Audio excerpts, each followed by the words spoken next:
You're listening to Cyber 94 Podcast. If you want to break into cybersecurity with real-life experience, go to cyber94.com. Chloe, tonight we're diving into a story that reads like a spy thriller, but it's all too real. It's a ghost story for the digital age. Right. A tale of how a single piece of software became a skeleton key for the most secure networks in the United States. We're talking about the 2020 SolarWinds breach. And nightmare is the right word, Ben. This wasn't a smash and grab. No. This was a silent, patient infiltration that went on for at least 9 months. The attackers were ghost in the machine. Yeah. Like watching, waiting, and stealing secrets from the highest levels of the U.S. government. Let's set the scene. SolarWinds is a Texas-based company that makes a network management tool called Orion. It's incredibly popular. Wow. We're talking Fortune 500 companies, military branches, intelligence agencies. They all used Orion to monitor their digital infrastructure. It was a trusted tool. Okay. The kind of thing you install and almost forget about. And that trust was the very thing the attackers weaponized. They didn't break down the front door of the Pentagon or the Treasury Department. Right. They went after the supply chain. Instead of attacking hundreds of targets individually, they attacked one, SolarWinds. The method was diabolically clever. They broke into SolarWinds' own systems, likely through a compromised Microsoft Office 365 account. Once inside, they didn't steal data. No? They did something far more insidious. They waited for SolarWinds to release a new software update for Orion. And right in that moment, as the software was being compiled and packaged, the attackers injected their own malicious code, a tiny hidden backdoor.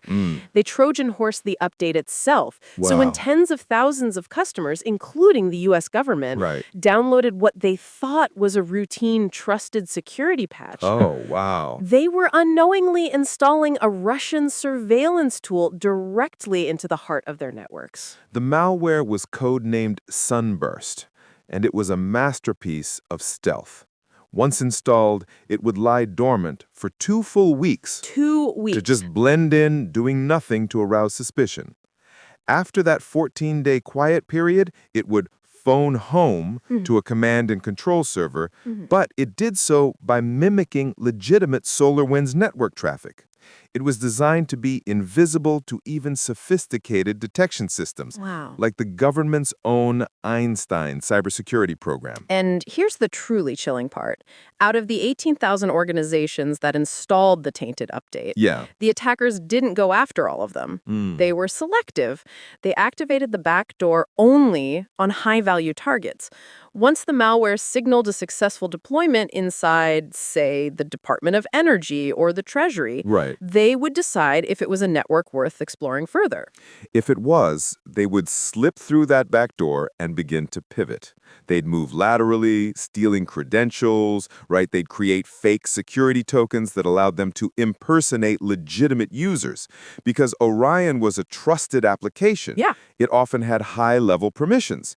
The attackers used that trust to access emails in Microsoft Office 365, hunt for more credentials, and essentially give themselves keys to the entire kingdom. This wasn't just a single exploit. No. This was a multi-pronged attack. They used vulnerabilities in Microsoft products, a bug called Zero Logon, and even exploited VMware software. They chained these exploits together, so even if a victim found the initial SolarWinds breach and shut it down, the attackers had already built other ways in. They were like ghosts who could walk through walls, and once they were inside, closing the front door did nothing. The scale is just staggering. The Departments of Defense, Justice, Homeland Security, State, Treasury, all compromised. The National Institutes of Health, the National Nuclear Security Administration. Unbelievable. The list goes on. For months, Russian state-sponsored hackers, believed to be the group Cozy Bear from the SVR intelligence service, they were reading the emails of top U.S. officials. They were seeing sensitive, market-moving financial data, classified information, and who knows what else. And the discovery itself is a story. It wasn't the government government that found this. Right. It was a private cybersecurity firm, FireEye. They were investigating a breach of their own systems. The attackers had stolen their red team hacking tools. And in the process of that investigation, they unraveled the entire SolarWinds campaign. They were the ones who sounded the alarm in December 2020. The fallout was catastrophic. It wasn't just about the data that was stolen, No. but the trust that was shattered. The CISA, the U.S. Cybersecurity Agency, issued a dire warning. Any network with the compromised software had to assume it was completely owned. The advice wasn't just to patch it. Wow. It was to burn the servers to the ground and rebuild from scratch. Some experts said it could take years to truly evict the attackers. And think about the intelligence loss. The information stolen could be used for years to blackmail officials, to recruit spies, to anticipate geopolitical moves. One expert, Thomas Reed, said if you printed out all the data they likely took, it would form a stack taller than the Washington Monument. It was the perfect digital espionage operation. Patient, sophisticated, and devastatingly effective. It exploited the very foundation of modern IT, the trust in the software trade supply chain. Every time we click Update on a piece of software, we are placing our faith in the company that made it. The SolarWinds hack showed how that faith can be turned into a weapon. It forced a massive, uncomfortable conversation.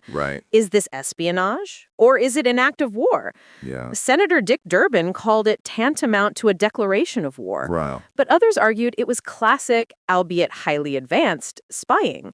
The attackers didn't break anything or shut down power grids. They just watched and listened. And that ambiguity is what makes this kind of cyber conflict so terrifying. It exists in a gray area where the rules are still being written. The attack was a silent, 9-month siege on the U.S. government, and the full extent of the damage may never be known. The ghosts might be gone from the machine for now. But the memory of their presence and the knowledge of how easily they got in will haunt the cybersecurity world for a very, very long time. And that leads us to a question we'd like you to think about. In a world where we rely on countless third-party software vendors, is it even possible to ever be truly secure? Or is the next SolarWinds-style nightmare just a single, trusted software update away?